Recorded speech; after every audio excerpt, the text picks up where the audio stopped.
Então, muito bom dia a todos, bem-vindos a este workshop de eficiência energética para o setor social, organizado pela APM Rede Multi, em colaboração com a Copérnico. Este ano já é o 14º que fazemos, pelo que achamos até muito produtivo e com a participação de todas as associadas da APM Rede Multi. Neste workshop iremos abordar alguns temas como noções gerais sobre a fatura de energia, simuladores online, mudanças de comercializador, aumentar a poupança na fatura de eletricidade através de implementação de dicas de eficiência energética, informação sobre a possibilidade de implementação de projetos de autoconsumo individuais e coletivos. Passo a palavra agora à doutora Carla Oliveira, da Copérnico. Não é doutora. Não, doutora, pronto. Não, só Carla Oliveira, da está bom. Copérnico, que nos vai dar então este workshop. Muito obrigado a todos. Então, muito obrigada a todos, bom dia. Como o Rui disse, o meu nome é Carla Oliveira e eu trabalho na Copérnico na área do atendimento ao público, de atendimento ao membro, uma vez que nós somos uma cooperativa, e tenho desenvolvido as minhas funções na área também da comercialização. Eu tenho aqui uma apresentação pronto, para os tópicos deste workshop, que depois será enviada a todos pelo Rui. Isto é um workshop aberto a todas as questões, ou seja, eu vou falando, mas à medida que vocês tiverem alguma questão, não hesitem em interromper para esclarecermos ali na altura aquilo que tiverem em dúvida, não tem problema nenhum, está bem? Espero que gostem. Então vamos começar. Eu vou aqui compartilhar. Mas tenho que enviar aqui para o Rui. Já está. Consegue? Não sei se estão a ver o meu ecrã agora. Espera aí. Ora, vejam se conseguem. Não? Já. Espera aí, deixa-me só ver aqui.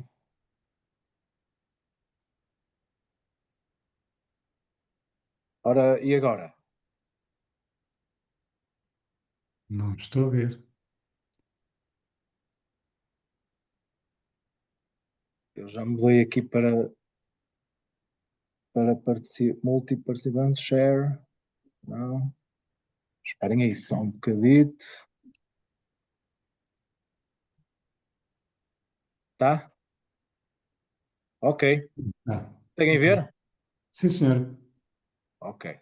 E eu agora queria ver se conseguia pôr isto em modo de apresentação. Sim. Não, também? Conseguem ver agora? Sim, está ótimo. Ok, boa.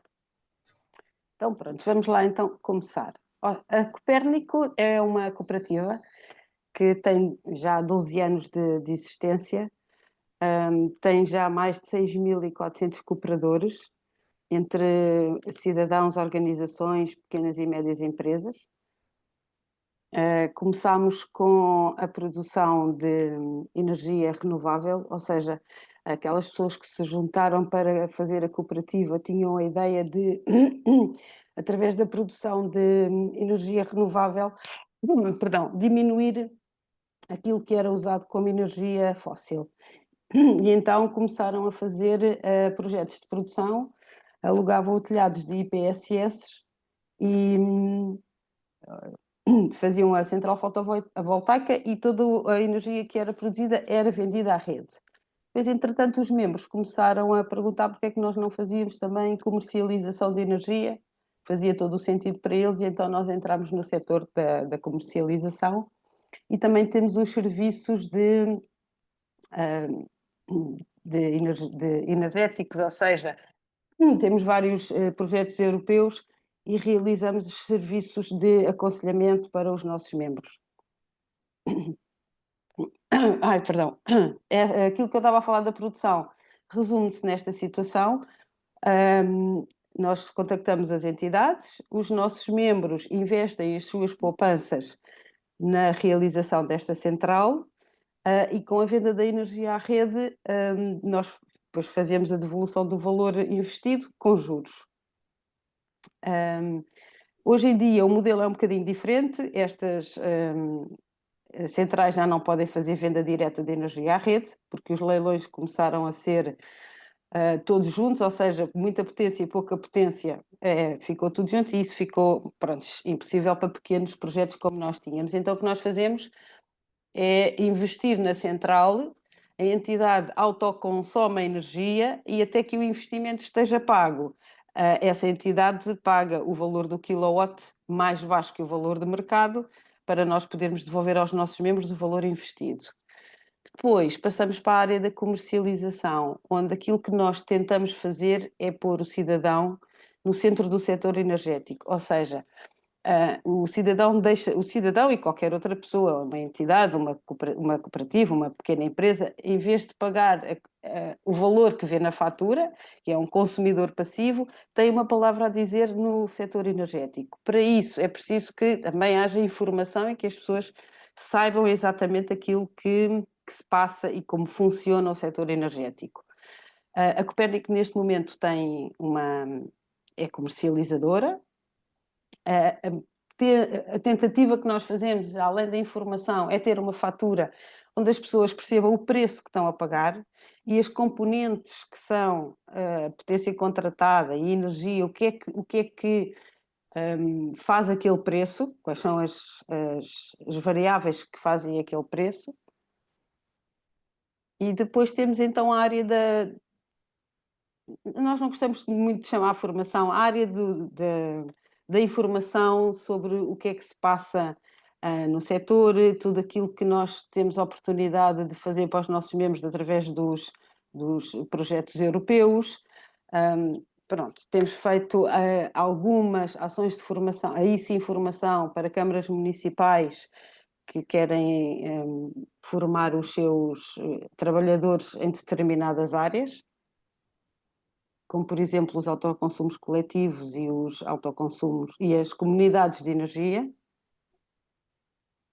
E vamos passar então aqui para a parte das noções de literacia energética, faturas, simuladores, mudança de comercializador, etc. Como eu estava a dizer no início desta apresentação, nós estamos mais focados no cliente doméstico, ou seja, nas potências que vão de 1.15 até aos 4140. Os simuladores que nós temos no online e nas entidades que são, por exemplo, a ERSE, que é a entidade que faz a gestão, que faz a regulação do setor energético, é mais vocacionado para o doméstico. Mas é que quando chegarmos a essa parte dos simuladores, eu vou aqui também dar algumas dicas de como vocês podem, se tiverem uma potência maior, se forem uma baixa tensão especial ou forem uma média tensão, poderão fazer as vossas consultas e depois verificar qual é o melhor preço e o mais vantajoso para vocês. Pronto, vamos começar aqui com o mercado regulado. O que é o mercado regulado? Nós neste momento temos dois tipos de mercado. O regulado e o liberalizado. Pronto, o mercado regulado é basicamente regulado pela ERSE, ou seja, a ERSE, que é a entidade reguladora dos serviços energéticos, tanto eletricidade, gás, também vai ser mobilidade elétrica e etc., define os preços da energia, garantindo a maior estabilidade e previsibilidade do consumidor. Ou seja, os preços estão fixos durante o ano inteiro. São preços fixos e são regulados pela ERSE. Ok? Depois o mercado liberalizado chegou em 2011, mas a ERSE continuou a definir os preços e, em princípio, esta tarifa regulada irá acabar em 2027. Mas isto é só uma estimativa, ainda não é nada certo. O mercado liberalizado é aquilo que traz a livre concorrência ao mercado da energia.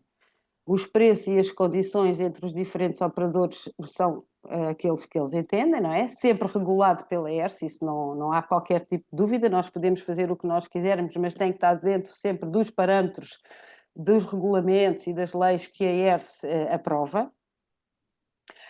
E pronto, todos os consumidores têm assim a possibilidade de escolher aquilo que acham que é melhor para si e mudar quando o entenderem. Esta é a vantagem do mercado liberalizado, não estar sempre preso e agarrado a um valor e uma tarifa que às vezes poderá não ser aquela que se aplica melhor ao nosso caso.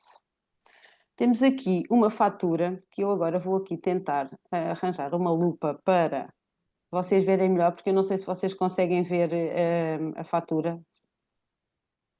Digam-me lá, conseguem ver o que é que está aqui na fatura? Mais ou menos.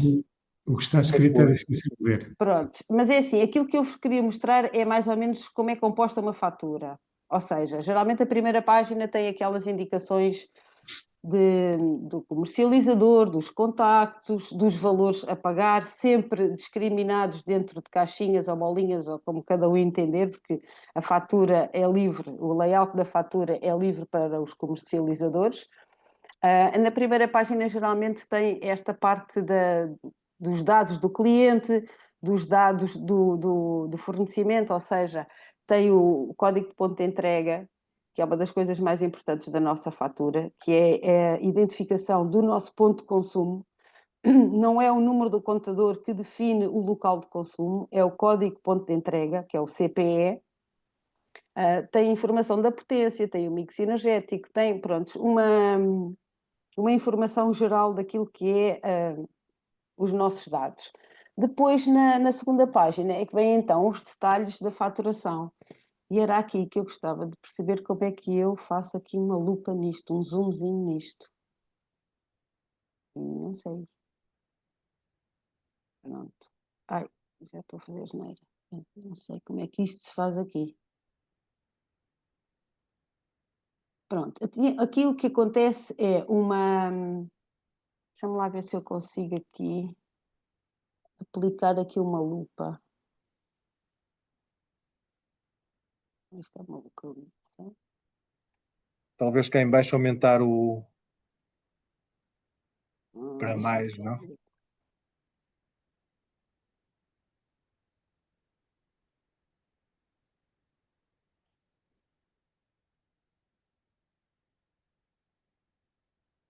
Ai, só faço asneiras.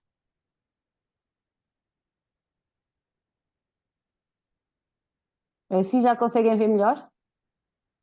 Já sim, Sim, senhor. sim, conseguimos. Ok, então pronto, temos então aqui a parte do consumo, isto são os detalhes, temos a parte do consumo, temos a parte da potência contratada e qual a potência contratada que está aplicada ao nosso caso, aquilo que nós contratamos. Isto é um valor diário, ou seja, quer nós estejamos a consumir ou não, é um valor que é sempre cobrado, é um valor diário.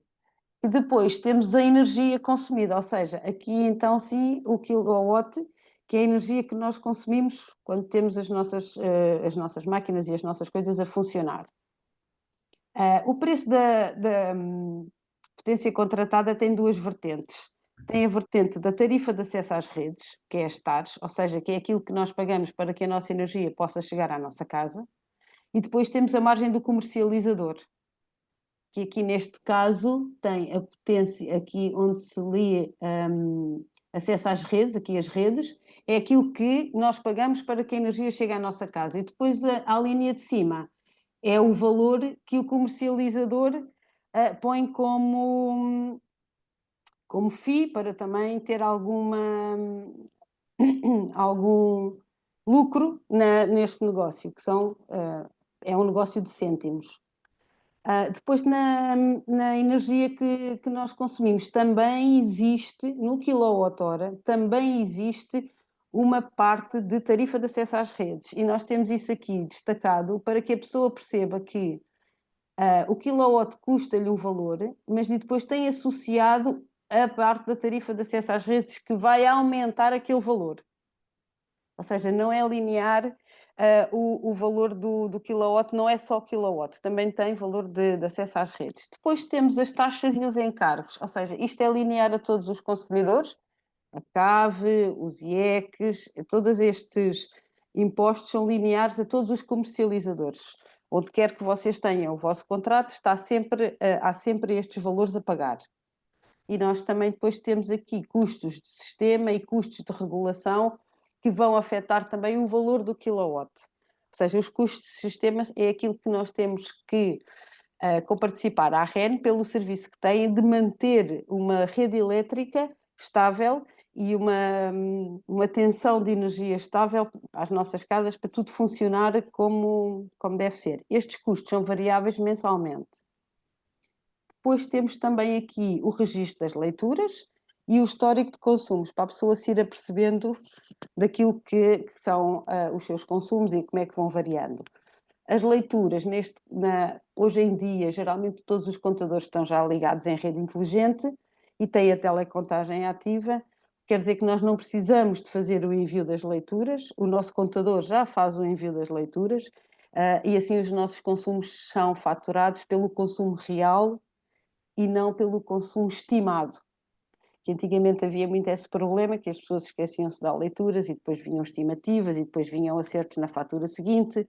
E a fatura, não sendo um documento muito fácil de entender, ficava ainda mais complicado.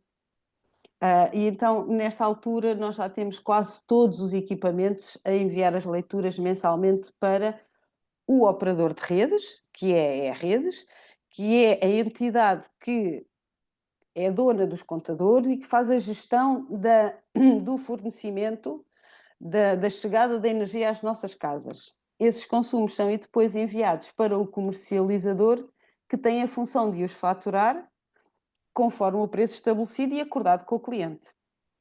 Portanto, há aqui duas entidades que entram na nossa vida e que nós não temos bem a noção do que é que são.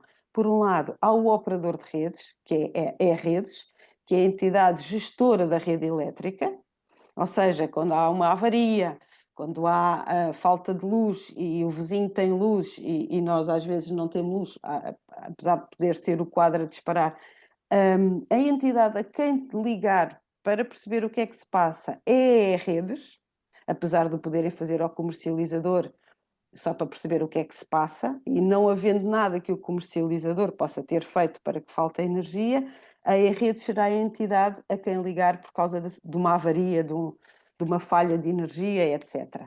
O comercializador tem um papel burocrático neste grupo, ou seja, é a pessoa, é a entidade que vai faturar a energia, que vai fazer um pedido de mudança de potência, que vai fazer um pedido de mudança de ciclo. Pronto, geralmente o primeiro contacto que o cliente tem é com o comercializador e depois, se as coisas tiverem uma parte técnica, é a Redes que trata. Por exemplo, quando é preciso ir a fazer alguma alteração no contador, a visita que é feita ao cliente é a Redes, nunca é o comercializador que vai fazer alguma intervenção no contador.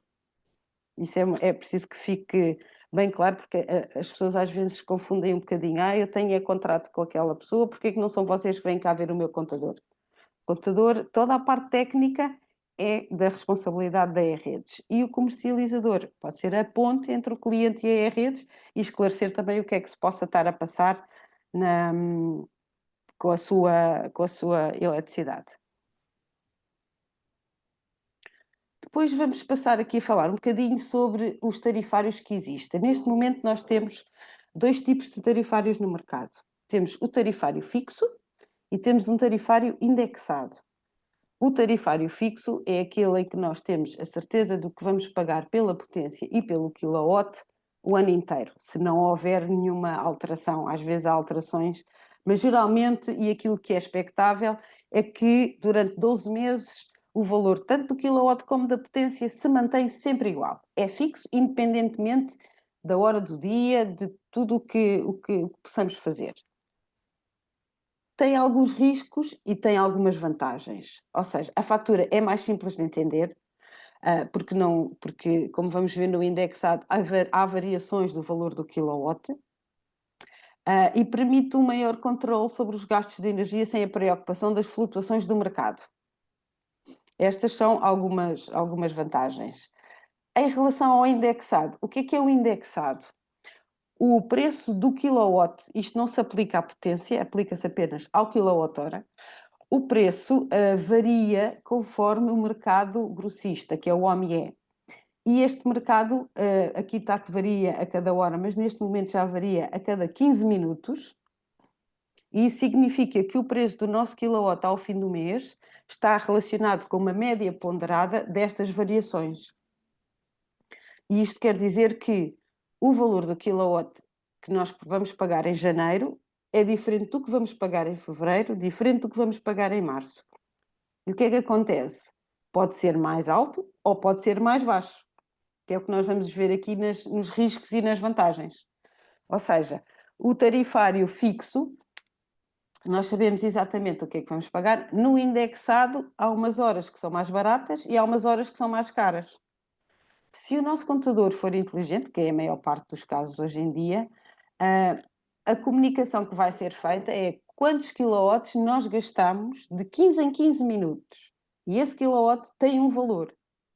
Se nós gastarmos a nossa energia nas horas em que o valor do mercado está mais baixo, o nosso kilowatt vai baixar em relação, por exemplo, ao nosso vizinho, que tenha também um preço indexado, mas que faça os seus consumos ao fim da tarde, por exemplo, que é quando a energia está mais cara no mercado. Portanto, isto é aquilo que é o risco do indexado. Nós podemos direcionar, se for possível, os nossos consumos para as horas que são mais baratas e aí podemos ter sempre um kilowatt mais baixo em relação ao nosso vizinho. Isto às vezes é um bocadinho complicado de fazer, mas hoje em dia quase todas as máquinas já são programáveis e podemos pôr às horas mais baratas mesmo que não estejamos em dia. Em casa para fazer os nossos consumos no dia. Pronto. Não sei se vocês até aqui têm alguma questão para me pôr, se querem comentar alguma coisa. Por favor, estejam à vontade. Não. Ok, então podemos continuar aqui para a parte do mudar de comercializador. Como eu já vos disse no início, esta parte é mais vocacionada para o doméstico, uma vez que no doméstico nós podemos mudar de comercializador todos os meses, ou todas as semanas. Pronto, não é muito aconselhável, mas sim, mas podemos fazer o que nós entendermos, podemos mudar, saltitar de um lado para o outro, conforme aquilo que for mais benéfico para nós. O que é que nós devemos fazer, em primeiro lugar, quando queremos mudar de comercializador? Aquilo que nós precisamos de saber é quais são as ofertas que existem e quais são as mais adequadas para nós. Portanto, há vários simuladores. Há o simulador da ERSE e há o simulador da ADN. Eu vou entrar aqui e vocês digam-me se conseguem ver o que eu estou a ver. Vocês conseguem ver o simulador? Sim, sim. Conseguem ver? Consigo ver as letras, o ERSE, Eu não, mas Então, mas não vejo mais nada. não conseguimos, senão também podemos ver. ok. Então, isto se calhar é porque eu tenho isto com um zoom muito grande, não? Não, só se vê o link, ERSE e ADN, supostamente. Não veem o... Continuam a ver a minha apresentação, não estão a ver o Exatamente, simulador. exatamente. Podemos continuar, podemos depois tentar Então, pesquisar. deixem-me só ver aqui.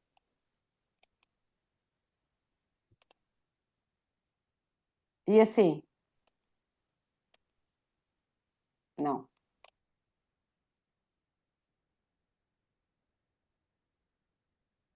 Okay. Já está. Já está.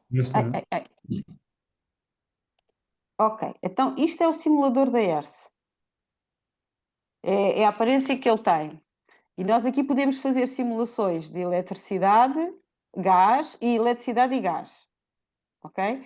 Nós fazemos aqui, escolhemos a eletricidade, entramos aqui nesta parte da eletricidade e depois temos aqui as várias situações. Temos aqui para o empresarial, apesar destas serem todas até ao 4140. Nós podemos entrar aqui e eles depois vão-nos perguntar qual é a potência que nós temos. E com a escolha da potência, vão-nos perguntar qual é que é a opção horária. Ou seja, podemos ter o simples, o bi-horário ou o tri-horário. E eu vou, para simplificar, vamos aqui. Oh, meu Deus. E vamos fazer aqui simulações para um ano. E no ano nós vamos aqui definir os quilowatts que gastamos. Isto se calhar para o mês é mais fácil, porque nós temos mais noção do que é que gastamos todos os meses, mas eu vou pôr aqui 5.000 quilowatts, que para um ano é bom. Não tenho os preços. E agora vamos ver os resultados. E o que é que acontece? Oi, não existe. O que é que eu fiz de mal?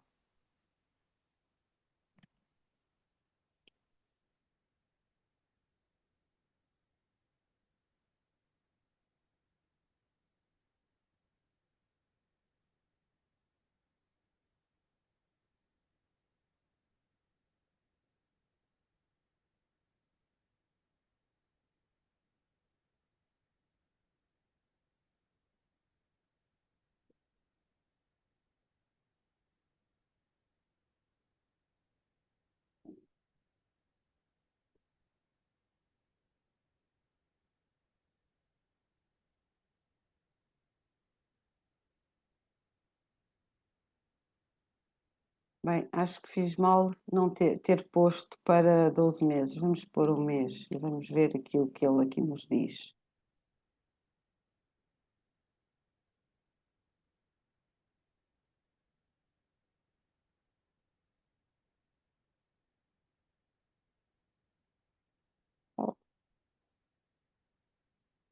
Mas porquê que ele não está a aceitar aquilo que eu estou a pôr? Ah, ok. Já percebi. Para aquela potência tem que ser um triorário, não tem outra hipótese. Pronto. Então vamos aparecer aqui os comercializadores que têm um preço mais barato para a nossa fatura anualmente. E o primeiro que aparece é o comercializador com a tarifa regulada, ou seja, é a SU, que é aquela que é regulada pela ERSE. Depois temos os outros comercializadores por aqui abaixo e vocês depois podem ver qual é que vos agrada mais, também porque não é só o preço, às vezes também temos outras coisas que queremos ver no nosso comercializador, como por exemplo o atendimento, a maneira como nós conseguimos contactar, se é muito difícil, se não é muito difícil. Pronto, há várias coisas que nós podemos ver num comercializador. Pronto, este é o da ERSE. Conseguem ver agora a apresentação? Sim. Ok. Pronto. Depois o da ADN é quase semelhante ao da ERSE. Se vocês tiverem uma fatura, é muito mais fácil fazer uma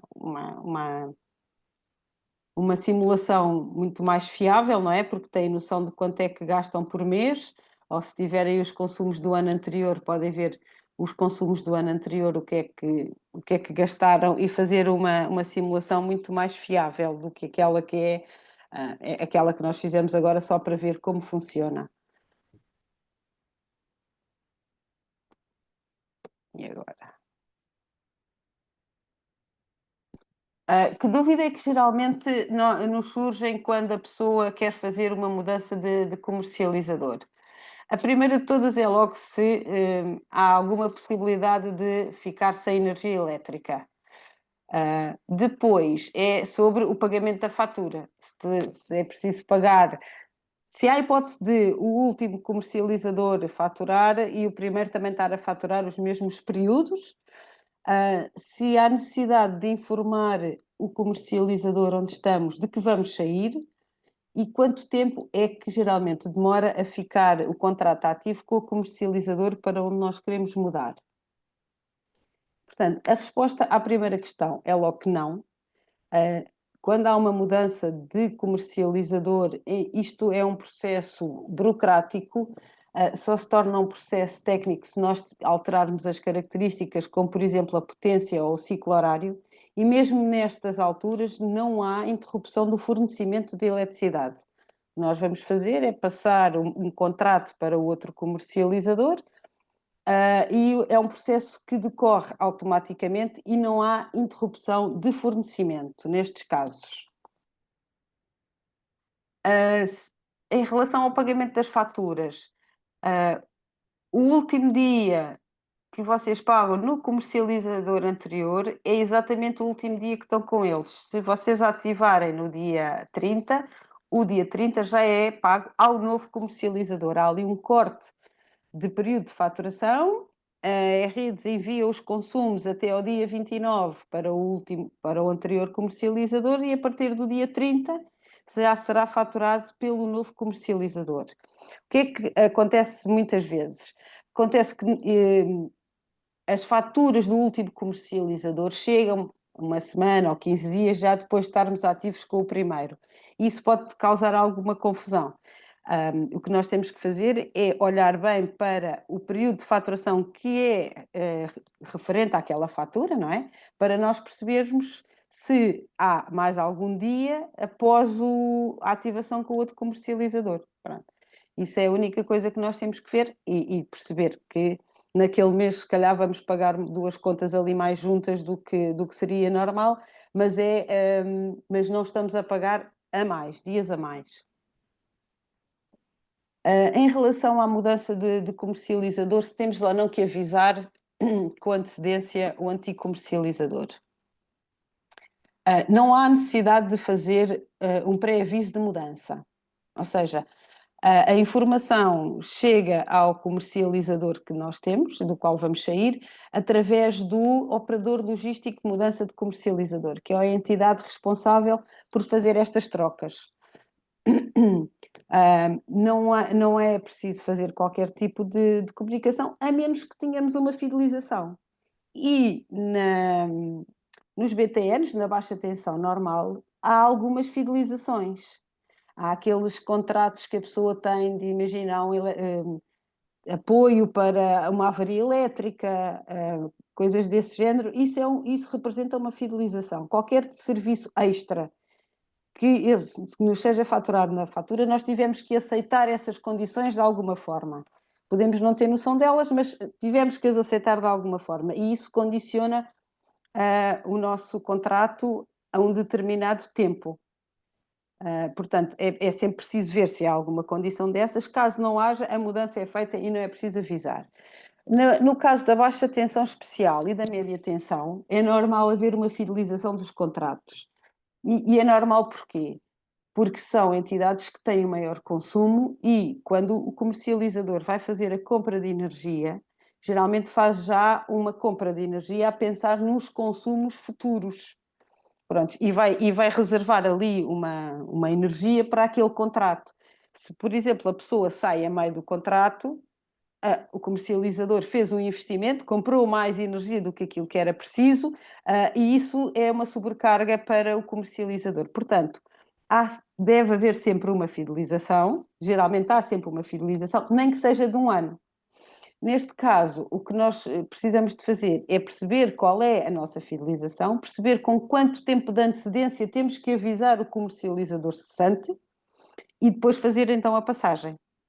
Porque há penalizações em relação à quebra da fidelização, ou seja, eles vão-nos apresentar uma fatura equivalente ao resto dos meses de fidelização que nós não vamos cumprir, e isso geralmente com agravamentos. Portanto, é preciso ter especial atenção a estas situações. Aqui em relação também às melhores ofertas para a baixa tensão especial e a média tensão. Não havendo simuladores, aquilo que nós aconselhamos é que vão pedindo orçamentos, propostas a vários comercializadores. Nos casos destas tensões, pedimos uma proposta com o valor, com o consumo que nós temos anualmente e depois eles enviam-nos a proposta e escolhemos qual será a melhor proposta, tendo em consideração o preço e o tempo de fidelização também, porque isto também é importante, porque o mercado da energia, os valores estão sempre a variar e ficar preso durante muito tempo a um comercializador pode não ser a coisa mais benéfica para nós. Portanto, a fidelização não deve ser superior a 2 anos, 3 anos, isso até já acho que é um bocadinho mais. Mas é preciso ter cuidado com esta situação. Nós podemos estar a pensar que estamos a adjudicar um preço muito bom, tendo em consideração o mercado hoje, e daqui a 6 meses, 1 ano, o mercado muda completamente e nós já estamos a pagar muito mais do que aquilo que seria normal, tendo em consideração as variações do mercado. Não sei se me estou a fazer entender. Ok, pronto, penso que sim, não havendo reação. Portanto, isto é a parte da mudança do comercializador e das faturas e tudo aquilo que é aquilo que nós temos e que podemos ter. Em relação ao tempo que demora a ficar ativo, no caso dos domésticos é entre 5 a 6 dias úteis, ou seja, é o tempo do comercializador fazer o pedido de mudança ao OLMC e depois vir a resposta positiva e ficar ativo. Estes 5 ou 6 dias, nós costumamos dar este prazo, uma vez que é uma situação que não depende do comercializador. Nós temos que fazer um pedido a outra entidade, essa entidade tem que nos responder. Geralmente não demora tanto tempo, mas há situações em que sim. Portanto, nós optamos sempre por dar este prazo um bocadinho mais alargado, para correr tudo bem e não haver qualquer questão em relação àquilo que nós estamos a informação que estamos a dar ao nosso cliente. No caso de intervenção no local, como eu já vos disse, é sempre feita pelo operador de redistribuição, que é redes. Pronto. A E-Redes tem um balcão digital que permite a todos os clientes realizarem diversos pedidos, acompanhar o estado das interações, perceber também qual é o nosso consumo, ter um histórico do consumo, fazer pedidos de ligação à rede. Por exemplo, compramos uma casa que não tem ligação à rede, então vamos à E-Redes fazer esse pedido e pode ser feito através do balcão digital. Podemos também fazer outro tipo de comunicação, como reportar avarias, anomalias na rede e etc. Pronto, agora vamos passar à parte da pobreza energética. Portanto, terminamos aquela parte da faturação, do mudança de comercializador, por aí afora. Não sei se tem alguma questão que queiram pôr em relação àquilo que falámos anteriormente.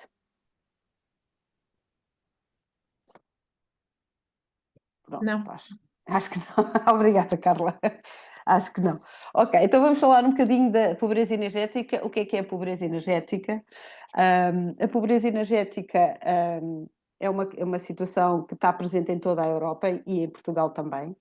É caracterizada pela incapacidade das pessoas estarem em casa confortavelmente. Eu aqui tenho que é aquecimento, estamos a entrar no inverno, mas também tem a ver com a parte do arrefecimento, que hoje em dia já se nota muito, ou seja, quando as pessoas não se sentem confortáveis em casa, quer no inverno, quer no verão, e não têm capacidade económica para aplicar medidas para ficarem confortáveis, então estamos em pobreza energética. Nós temos alguma dificuldade em Portugal em definir isto, porque as pessoas não aquecem e não arrefecem as casas para ficarem confortáveis, porque depois têm algum receio da conta que vão receber, não é? Portanto, para nós conseguirmos ter esta definição, é preciso indicadores. E esses indicadores, no nosso caso, não estão bem corretos, porque nós não gastamos energia suficiente para aquecer a nossa casa, tendo em consideração a conta que depois iremos receber ao fim do mês. Isto não se passa só nas habitações domésticas, às vezes há algumas entidades que também podem ter este problema. Pronto. Os indicadores são os rendimentos, a FARAC, a eficiência energética dos edifícios, ou seja, a nossa construção não está preparada, não tem qualidade para que o conforto se faça sentir, e depois temos efetivamente o preço da energia, não é? Do gás e da eletricidade, que os nossos aquecimentos funcionam com esta energia. Há várias políticas de combate à pobreza energética em Portugal. Temos o Plano Nacional de Energia e Clima, que integra a eficiência energética e combate à pobreza energética. Estabelece algumas metas de renovação de edifícios públicos, neste caso, e mapeia e monitoriza a pobreza energética. Temos também o Plano Nacional para o Combate à Pobreza Energética, ali definido entre 2023 e 2050, e é neste período que nós nos propomos melhorar a eficiência energética das habitações, apoiar os consumidores vulneráveis, aumentar a literacia energética e criar indicadores de avaliação. Portanto, como podem ver, ainda estamos a criar alguns indicadores da avaliação e a promover incentivos para os consumidores vulneráveis. Ou seja, a tarifa social é desses incentivos, mas não é suficiente, porque as pessoas continuam a não poder aquecer a casa, mesmo com a tarifa social, que aplica um desconto de 30% na potência e no quilowatt-hora, mas não é suficiente para a pessoa depois conseguir investir alguma coisa na eficiência energética da sua casa e etc.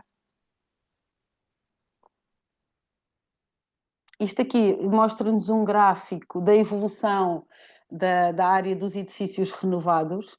Temos aqui o verde, que é os edifícios residenciais, ou seja, aqui desde 2019 isto tem sido uma coisa muito, muito levezinha, até 2023, onde começam a chegar alguns incentivos, etc. E então as coisas já estão a melhorar um bocadinho, tal como nos edifícios não residenciais, que é esta faixa azul, a linha azul. Esta aqui é um bocadinho menos do que os edifícios residenciais, porque os incentivos não são assim tantos e as pessoas continuam a não ter dinheiro para fazer essas renovações. Agora, medidas para poupar na fatura de energia. O tamanho dos equipamentos deve corresponder às nossas necessidades. Ou seja, quando nos avaria um frigorífico, nós vamos à loja e vimos, este é tão bonito, é tão grande, vamos comprar este. Mas temos que ter em atenção se o nosso agregado familiar ou se as nossas necessidades requerem um frigorífico daquele tamanho. Ou uma máquina de lavar de capacidade máxima. Portanto, nós devemos comprar aquilo que se ajusta às nossas necessidades. Ou seja, se nós somos uma família de 2 pessoas, não vamos comprar uma máquina de roupa com 9 quilos, porque com certeza será difícil encher o tambor daquela máquina para a roupa para 2 pessoas.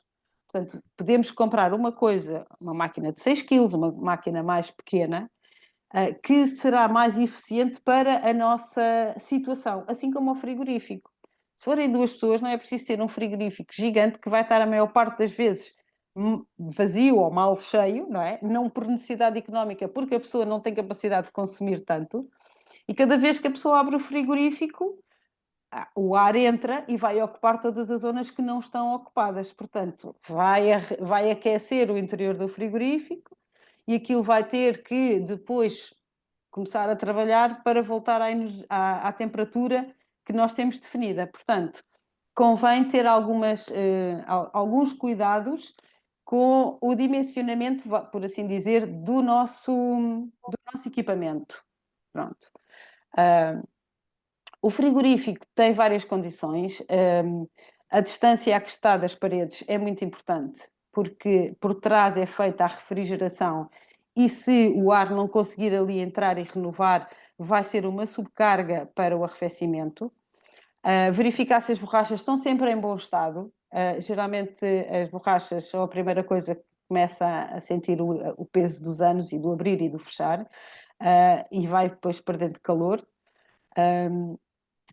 Estar longe das fontes do calor, porque pronto, se nós tivermos aquilo ao sol ou uma coisa ou perto de um forno, por exemplo, o frigorífico vai estar sempre num ambiente mais quente e invariavelmente vai ter que ligar mais vezes para manter essa temperatura. O uso do temporizador analógico para os eletrodomésticos são aquelas fichas que nós podemos programar para o equipamento funcionar. Ou seja, se nós não estivermos em casa e queremos que a nossa máquina da roupa funcione àquela hora, programamos tudo, metemos a ficha com aquela hora e àquela hora a ficha vai deixar passar energia. E liga a máquina e passado um tempo fecha a corrente e a máquina desliga. Isto é muito, muito usado para os termoacumuladores. Ou seja, em vez de termos o termoacumulador todo o dia a aquecer aquela quantidade de água e nós não estamos em casa, Usamos estes relógios para as horas em que nós necessitamos ter água quente em casa, de manhã para os banhos, ou à tarde, ou ao fim do dia, por exemplo, para as lavagens e etc. Portanto, durante a noite toda e durante o dia todo em que nós não estamos em casa, não há necessidade de ter o termoacumulador a aquecer, imaginem, 80 litros de água ou 50 litros de água, que depois ninguém vai usar. As lâmpadas com a sua tecnologia LED é uma grande poupança também hoje em dia, portanto, quando nos avaria uma lâmpada, ter atenção àquela que nós vamos comprar sempre tecnologia LED e ter atenção também à etiqueta energética da lâmpada. Cá está ela. Hoje em dia temos uma grande variedade da tonalidade, do quente ao frio. No início, quando apareceu esta tecnologia, era só aquele azul, casa de banho, cozinha, não é? Mas hoje em dia já temos uma palete de tonalidades que também tem o quente, que é mais agradável para os quartos, para a sala, para um ambiente mais reconfortante, não é? Mais acolhedor. Geralmente as brancas e aquela azul usam-se mais nos sítios, casas de banhos, despensas, cozinhas e etc. E depois a tonalidade mais quente para os sítios onde nós vamos estar a conviver, ou etc. Há várias situações para estas lâmpadas, como por exemplo esta parte aqui da correspondência do incandescente para o LED, não é? Dos watts, e dos lúmenes, ou seja, o lumen é a quantidade de luz que a lâmpada dá. Esta informação vem toda nas embalagens das lâmpadas, e há outra coisa que também vem na embalagem das lâmpadas, que é a quantidade de cliques, ou seja, quantas vezes é que a lâmpada aguenta ser acendida e desligada, acendida e desligada.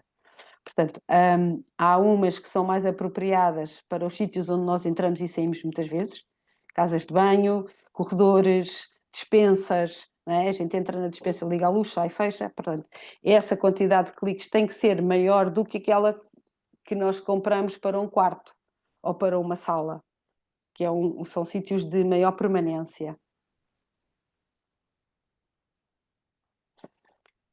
Em relação a mudanças de comportamentos como fator de poupança de energia, temos aqui algumas dicas, como por exemplo a utilização do exaustor e extratores na casa de banho para uma boa ventilação dos espaços.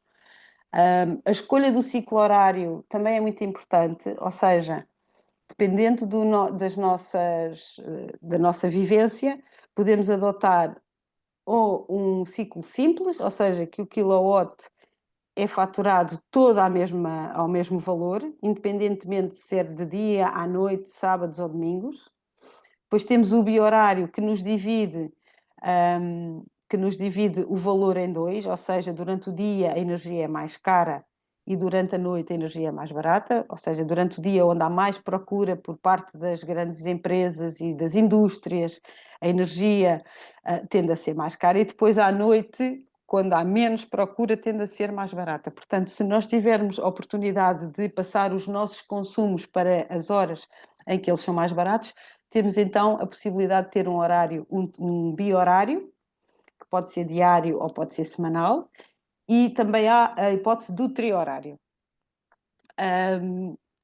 Outras coisas que nós podemos fazer em relação a poupar energia, depois na parte do aquecimento ou do arrefecimento, é evitar as infiltrações do ar pelas portas e pelas janelas.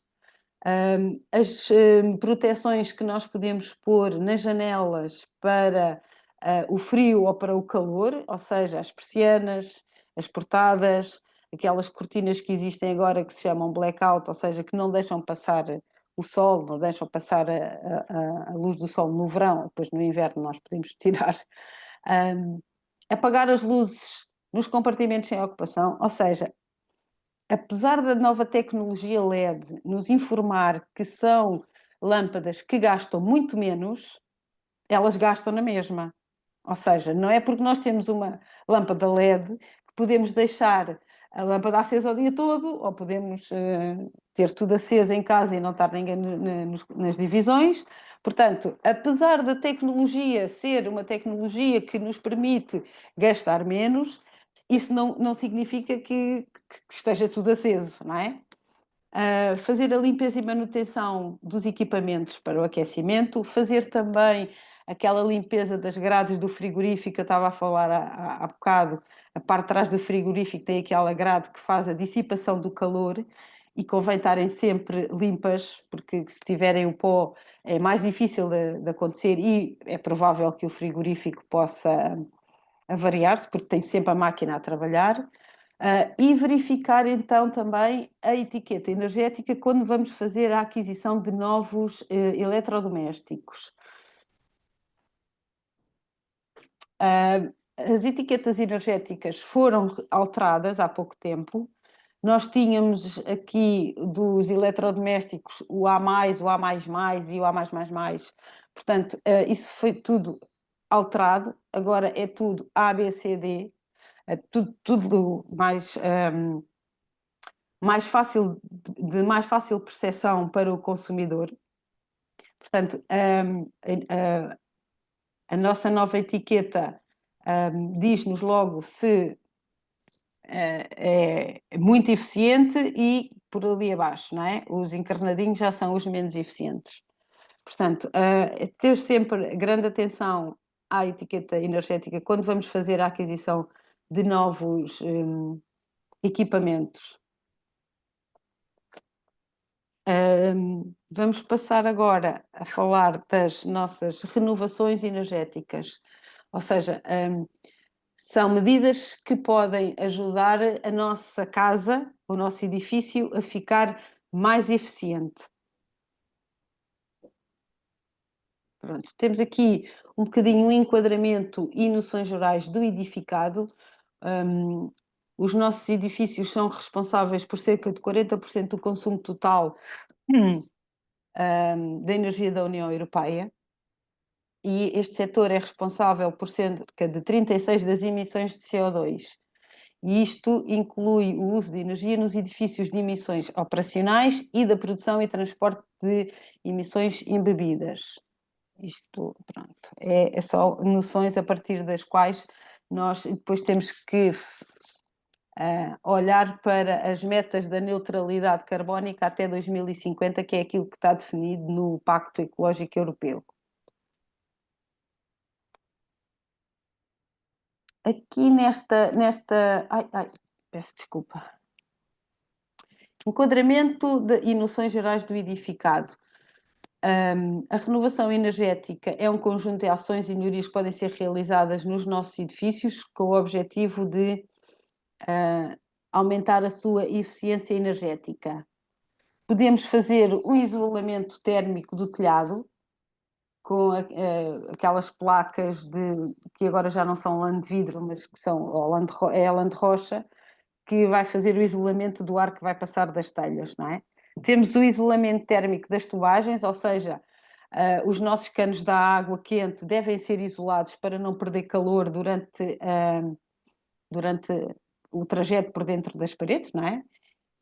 E terem atenção às grelhas de ventilação. As grelhas de ventilação, que nós já vamos ver aqui à frente, são coisas muito importantes e que nós nem sempre temos a noção que a qualidade do ar que nós respiramos nas nossas casas depende muito da ventilação. E nós temos a tendência a não abrir janelas para não entrar o calor ou não entrar o frio e não fazemos a renovação do ar. O que é que isso vai provocar? Acumulação de bolores nas paredes. A gente às vezes pensa, mas eu não tinha umidade em casa e afinal tenho ali aquele canto cheio daquelas manchas negras e etc. Ou seja, aquilo não é a umidade que vem de fora.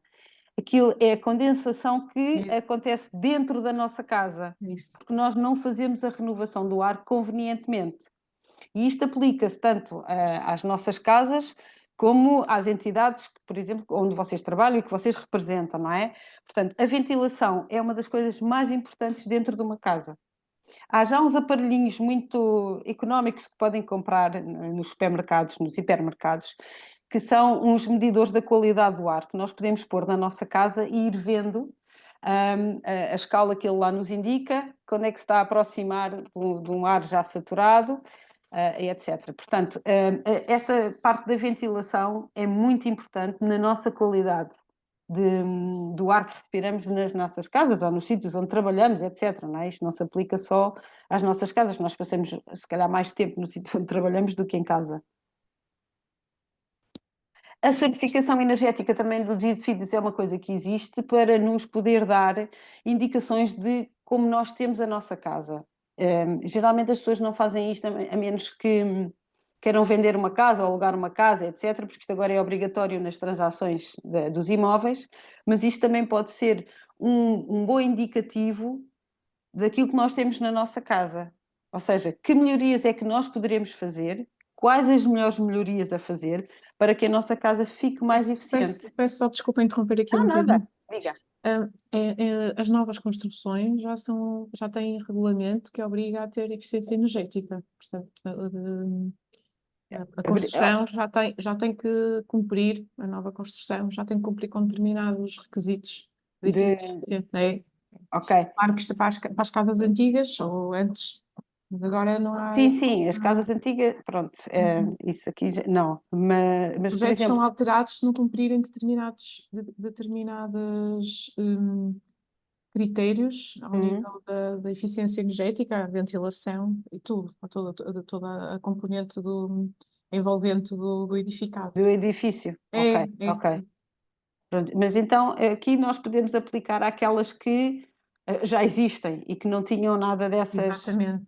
Pronto, porque isso também faz parte daquele gráfico que nós vimos lá atrás, da eficiência dos edifícios e aquilo que nós fomos fazendo ao longo do tempo. Pronto, a maior parte das nossas casas não tem. Pronto, a construção é o que é e nós depois sentimos esses reflexos ao longo do ano. Portanto, o certificado energético e a certificação energética dos edifícios é bom para nos informar daquilo onde nós estamos a viver e que melhorias é que poderemos fazer, dentro das nossas possibilidades, claro, para melhorar a nossa casa. Também tem uma classificação energética, tem aqui a etiqueta da eficiência, não é? Que a nossa casa tenha. E depois temos aqui algumas melhorias passivas e ativas que nós podemos fazer nos nossos edifícios. Ou seja, aqueles que já existem, como é que nós podemos melhorar as passivas e as ativas. Ou seja, as passivas são aquelas que não requerem gasto de energia para funcionarem e as ativas têm um gasto de energia para funcionarem.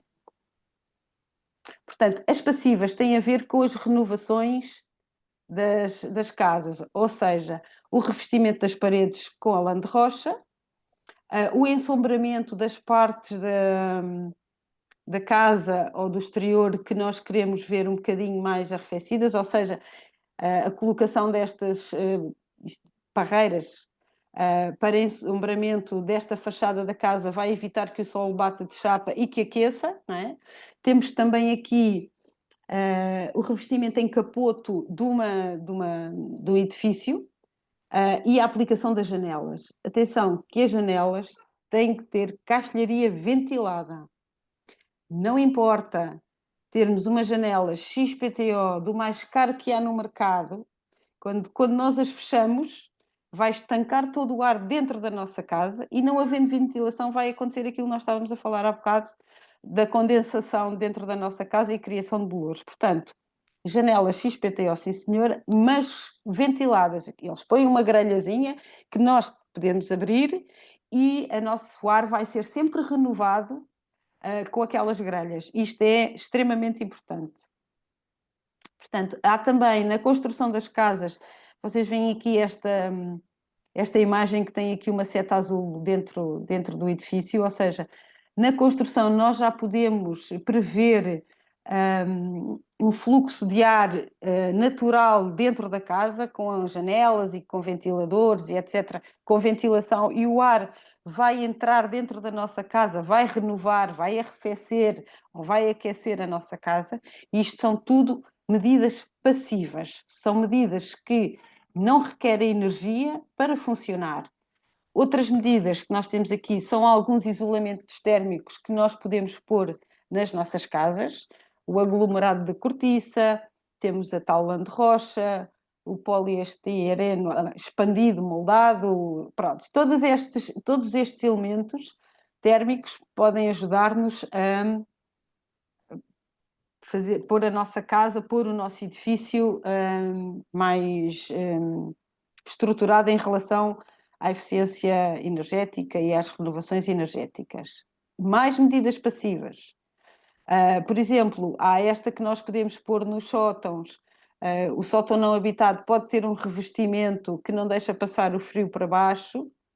Pronto, há muita coisa que pode ser feita em relação a estas medidas passivas. São medidas que são geralmente mais caras, porque têm um contorno mais extenso na casa, não é? Mas uma vez aplicadas, elas não vão gastar energia. Ainda mais medidas passivas, são os isolamentos dos telhados também, aqui o revestimento da casa com capote, ou seja, eles estão a pôr aqui por fora da casa aquelas placas que vão evitar o frio e o calor de penetrar nas nossas paredes, né? Que deveriam ter se calhar uma espessura que não têm e por isso deixam passar o frio. As janelas ventiladas, temos aqui vários exemplos das grelhas que podem existir nas nossas caixilharias. São vários o que se podem aplicar. Pronto, as grelhas de ventilação, as janelas, não é? E agora, medidas ativas. Estas medidas são aquelas medidas que nós podemos incluir e que vão ter um investimento inicial, mas vão sempre gastar energia para nós as termos a funcionar. Ou seja, os ar-condicionados, as bombas de calor, os aquecimentos das águas no telhado. Todos estes aparelhos vão melhorar o calor ou o frio que nós podemos sentir nas nossas casas, mas têm sempre um custo associado porque necessitam de energia para funcionar. Pronto, podemos ver aqui mais um bocadinho. Isto aqui é a bomba de calor. Aqui, em relação a este do aquecimento das águas sanitárias, há uma poupança porque a água é aquecida pela energia que está a ser gerada nos painéis, mas quando não há radiação solar para fazer o painel funcionar, aquele cilindro tem uma resistência elétrica que vai aquecer a água. Portanto, vai ter sempre um custo associado de energia para termos a nossa água quente nos dias em que o sol não é suficiente para o aquecimento à temperatura daquela água que está lá estipulado. Portanto, ela vai ser aquecida por uma resistência elétrica que existe naquele cilindro.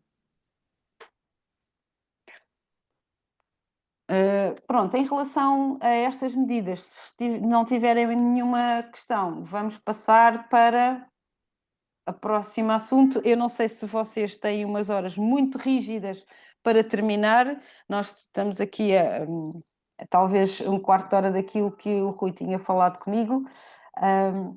Não sei se têm uma rigidez de horário ou se podem ultrapassar um bocadinho.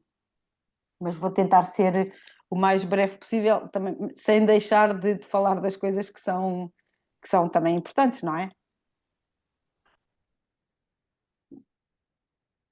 Vamos passar aqui então à parte do autoconsumo individual e do autoconsumo coletivo. O autoconsumo, ou a aplicação de painéis nas nossas casas ou nas entidades onde nós trabalhamos, pode ser também um fator de poupança de energia, porque nós vamos estar a consumir energia produzida pelos nossos painéis. Uma vez acabado aquele período de amortização do investimento que nós fizemos nos painéis, a energia que estamos a consumir não tem um custo zero, porque a central vai ter que ter sempre manutenção, ter um seguro, ter certas coisas, mas o valor do quilowatt fica muito mais baixo do que se nós estivéssemos a consumir da rede com o nosso comercializador. Portanto, como é que funciona um autoconsumo individual? Nós temos a nossa casa e no nosso telhado vamos instalar uns painéis. Estes painéis são dimensionados de acordo com aquilo que são os nossos consumos Depois temos outras coisas que fazem parte aqui do nosso autoconsumo, ou seja, além do painel, temos que ter um aparelho chamado inversor que vai fazer a transformação da energia que é produzida no painel na energia que pode ser consumida na nossa casa. Há ali uma diferença. Tem também um medidor de energia e depois tem a rede elétrica, ou seja, a nossa central vai ter que estar sempre ligada à rede elétrica. O que vai acontecer é que aquela energia que nós não consumimos na nossa casa vai ser injetada para a rede elétrica se nós não tivermos uma bateria, por exemplo, para acumular essa energia que nós não vamos consumir. E ainda assim, quando tiver a bateria cheia, quando não tivermos a conseguir consumir aquilo que é produzido, essa energia, que é chamada excedente, vai para a rede elétrica. Ok? Temos aqui agora um exemplo de vários painéis e dos componentes.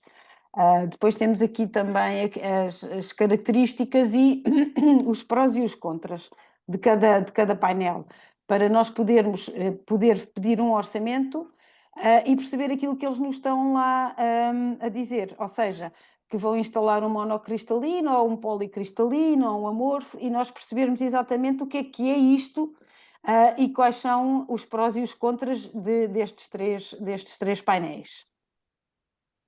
Depois temos também o inversor. O inversor é um aparelho que é indispensável, que faz então, que converte a energia que é produzida nos painéis para aquela que pode ser consumida pelos nossos eletrodomésticos e na nossa rede elétrica. Tem várias tipologias, tem para sistemas off-grid, on-grid e tem o inversor híbrido.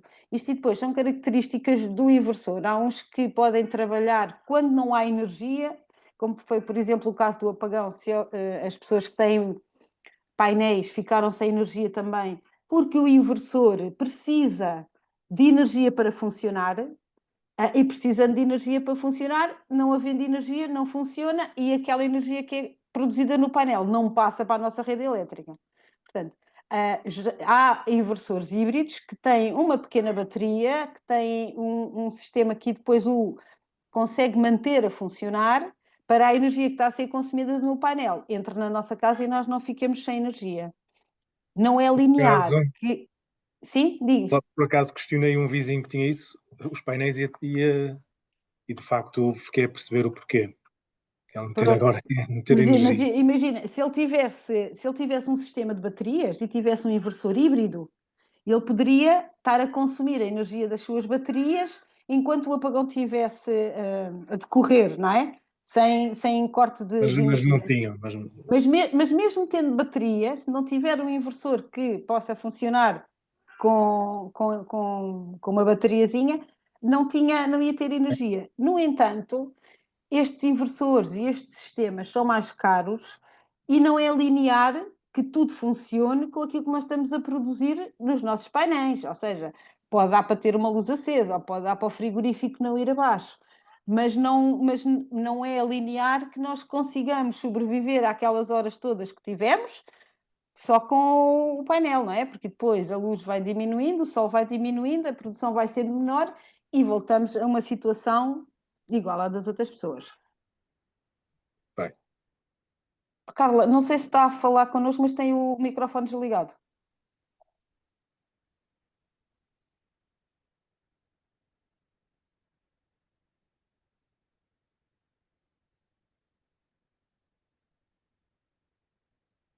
Não estava, peço desculpa. Ok. Peço muita desculpa. Tranquilo, não faz mal. Pronto. Esta então é a parte dos inversores e é um aparelho que nós temos que ter e que é indispensável para o nosso autoconsumo. Depois temos aqui... já passei este a mais. Temos aqui vários modelos dos inversores e temos vários modelos de como os nossos painéis podem estar distribuídos. Ou seja, há um modelo em que, se nós tivermos os painéis todos ligados no mesmo circuito, se um tiver uma avaria, os outros todos deixam de funcionar. E há outro sistema que nós não deixamos do outro painel não deixa de funcionar só porque o primeiro deixou de funcionar. Cá está.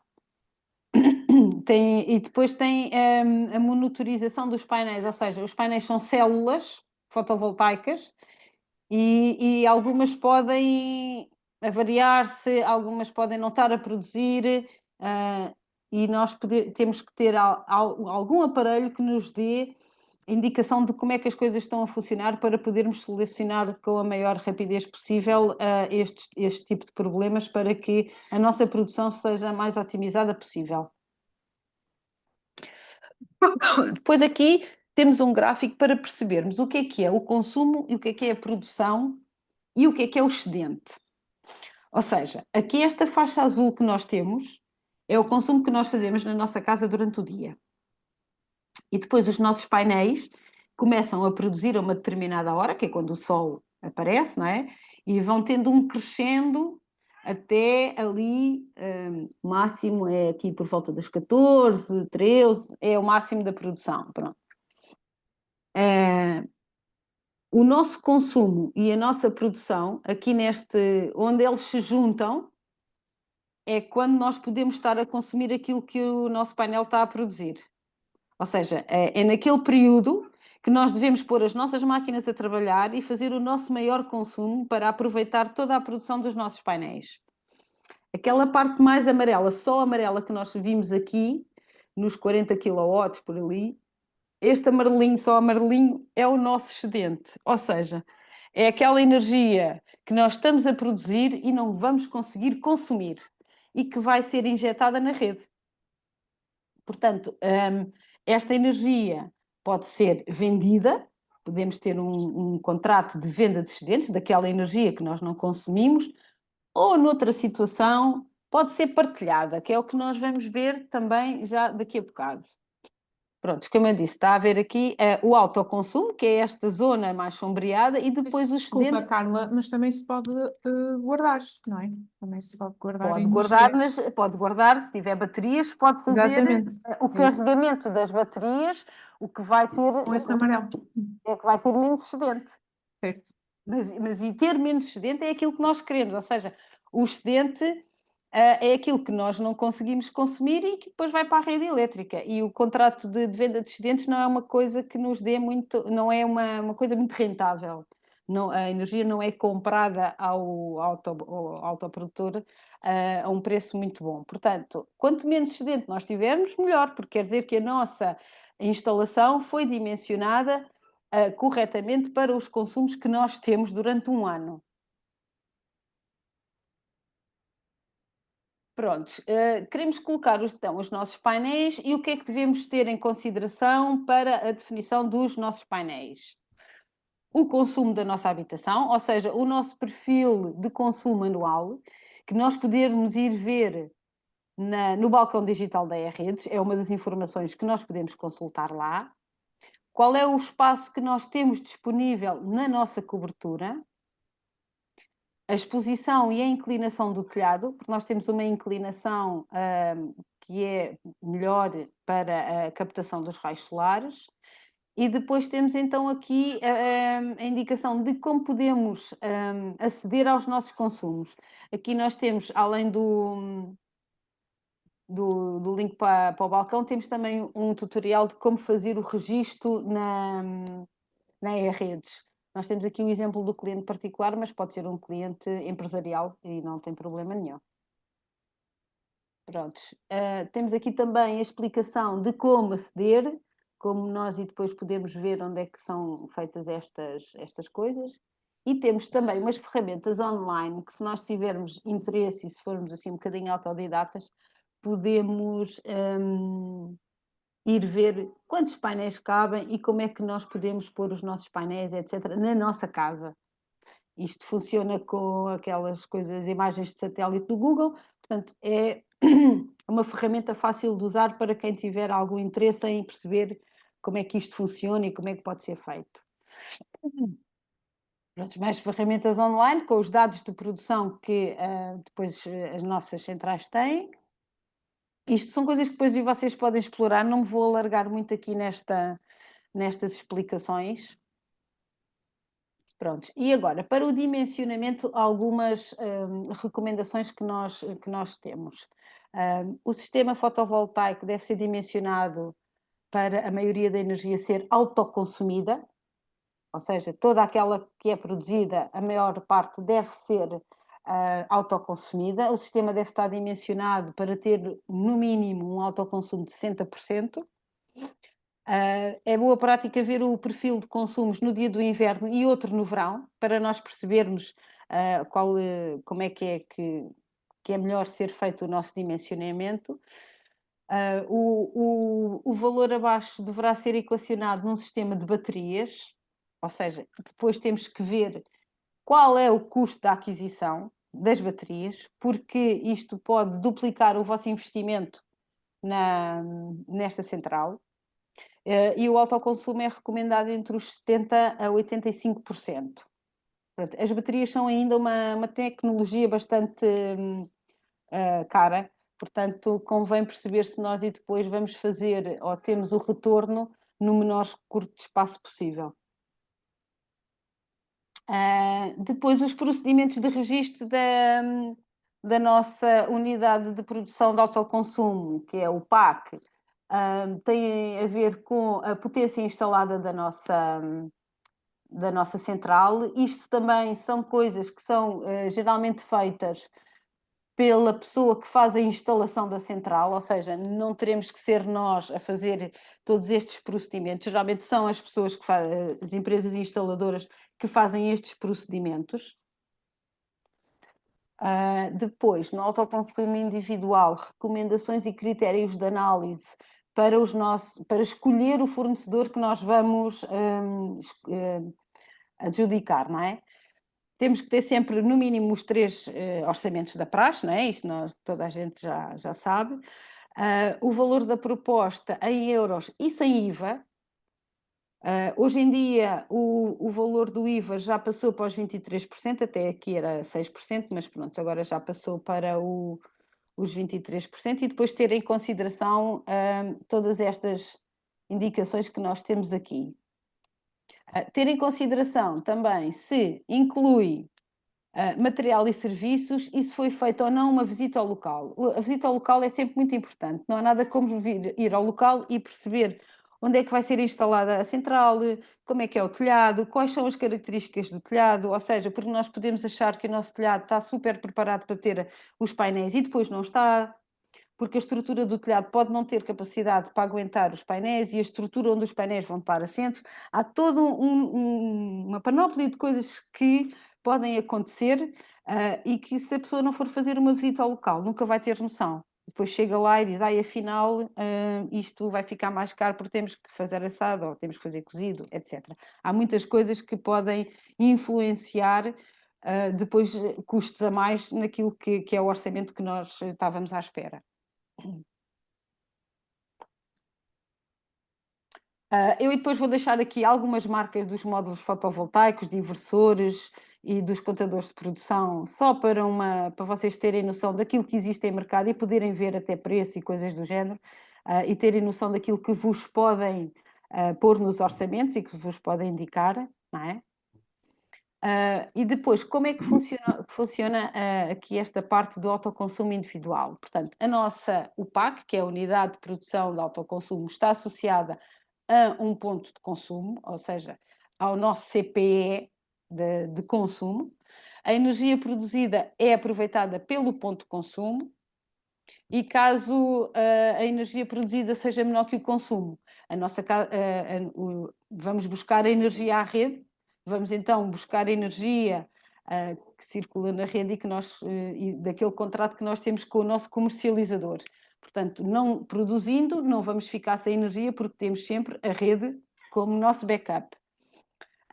Caso então a energia seja superior àquela que nós necessitamos, origina-se o tal excedente, que pode ir ou para a bateria ou pode ser injetada na rede.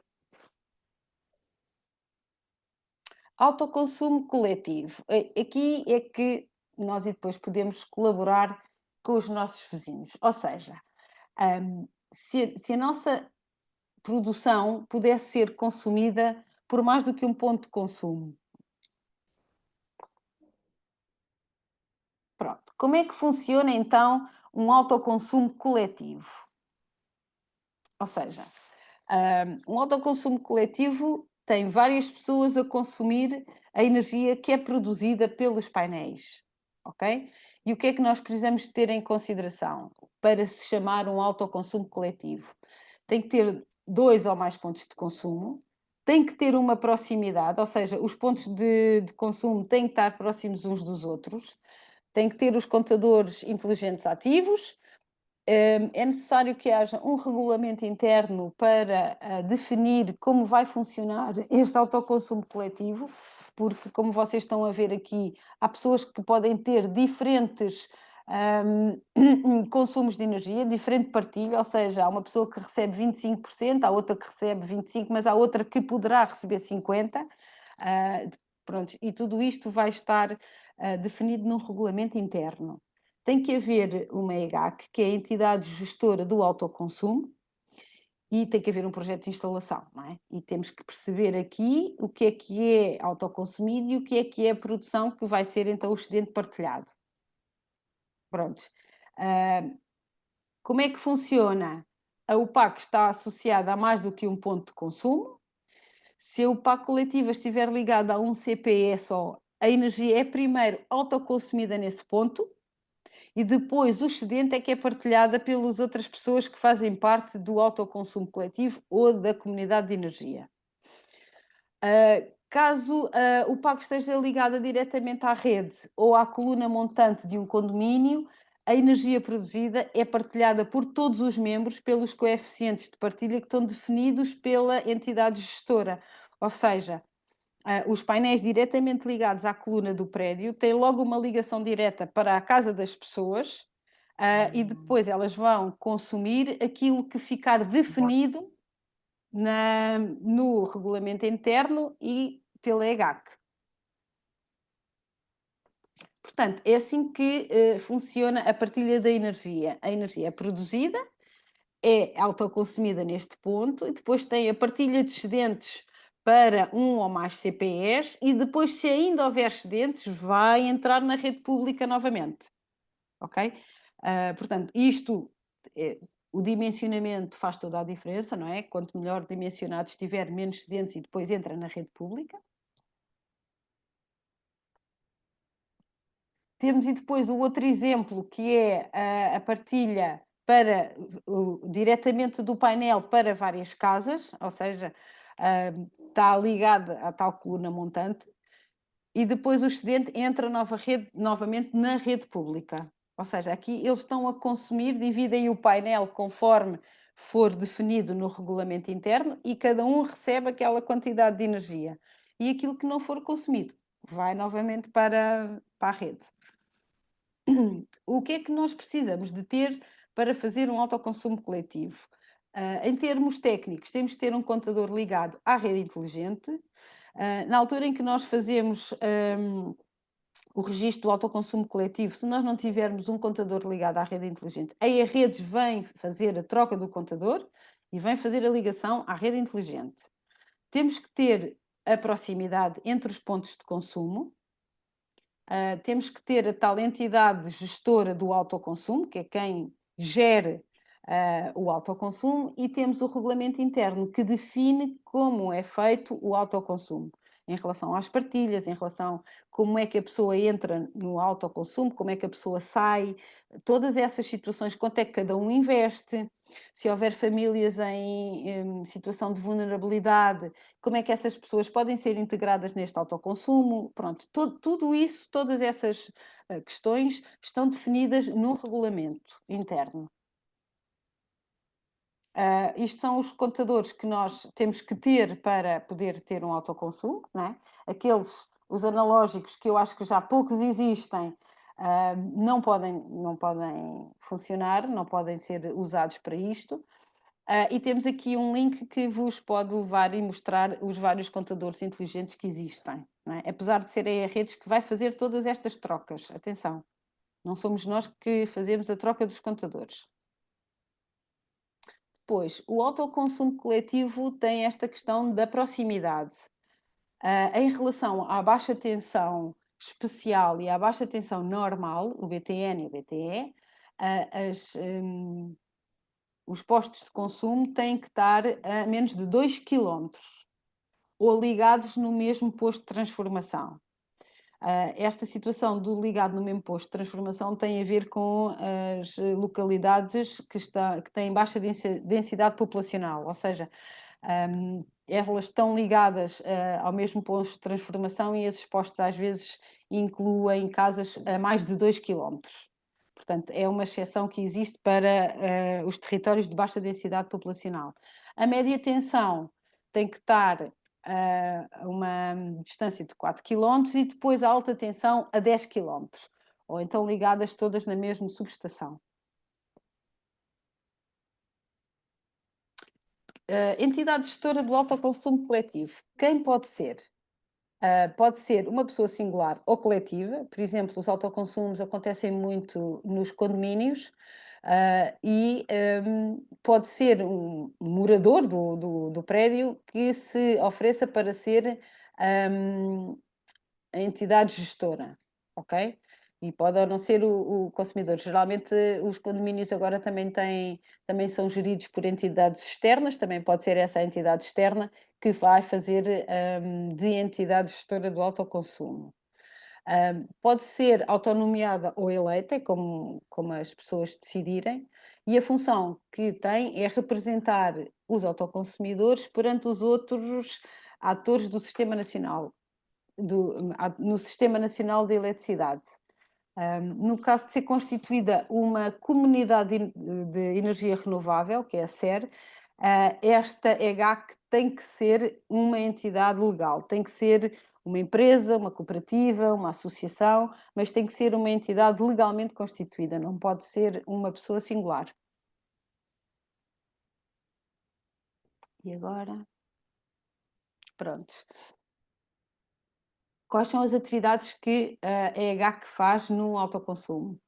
Faz a gestão de entrada e saída dos membros, a partilha de energia, faz as articulações com o portal da Direção-Geral de Energia e Geologia e com a E-Redes. E depois pode fazer o contrato de excedentes com um comercializador, ou seja, o excedente que houver da nossa central pode ser vendida e é a EGAC que vai fazer essa contratação. Agora, o que é os coeficientes de partilha? Ou seja, a definição da cota-parte de energia que é produzida pelos modos fotovoltaicos e que é dada a cada participante. Ou seja, aqui temos o nosso painel e ele pode ser dividido desta forma e cada uma destas setinhas é a energia que vai ser consumida pelos participantes no autoconsumo, não é? Existem várias formas de dividir a produção, e depois isso é fixado por vocês. Existem os coeficientes fixos e os coeficientes que se ajustam aos dados reais do consumo. Ou seja, aquela pessoa que faz os seus consumos especialmente a uma hora do dia pode ver alocado ao seu consumo a produção nessas horas. Pronto. A forma e a quantidade da partilha tem que ser escrita, tem que estar tudo no regulamento interno para que todos saibam o que é que se passa, como funciona, estar tudo claro para não haver confusão em relação a nada do que seja relacionado com estas situações. Isto é os tipos dos coeficientes que podem ser utilizados e que vocês podem ter no vosso regulamento interno. Ai, peço desculpa.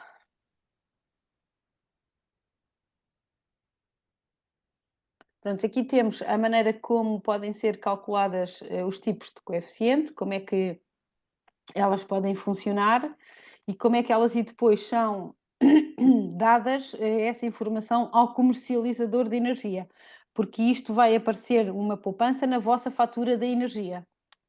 Ou seja, cada consumidor tem que ter a comunicação, cada comercializador, peço desculpa, tem que ter a comunicação da quantidade de eletricidade que é preciso faturar por cada participante.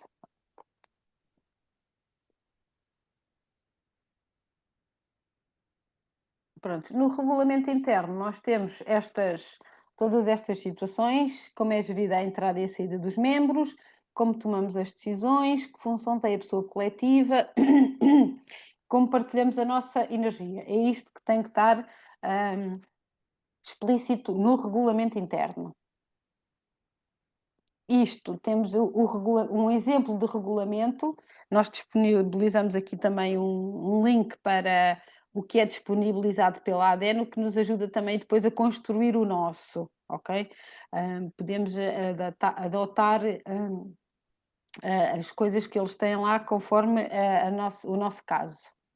Aqui também temos então os procedimentos de registro da UPA coletiva, que geralmente também pode ser feito pela pessoa que faz a instalação dos painéis e que faz toda a gestão até que a central fique operacional, pode ser um serviço chave na mão. Também tem a ver com a potência instalada da nossa UPAC. Pronto, temos aqui depois como funciona a página da DGG, o que vocês devem ver, o que devem procurar, e depois temos as funcionalidades que são feitas pela nossa, peço desculpa, pela plataforma da DGG, porque eles fazem acompanhamento do processo, a submissão das características, os pontos de consumo, a centralização das comunicações, tudo isto é feito também com a plataforma da DGG.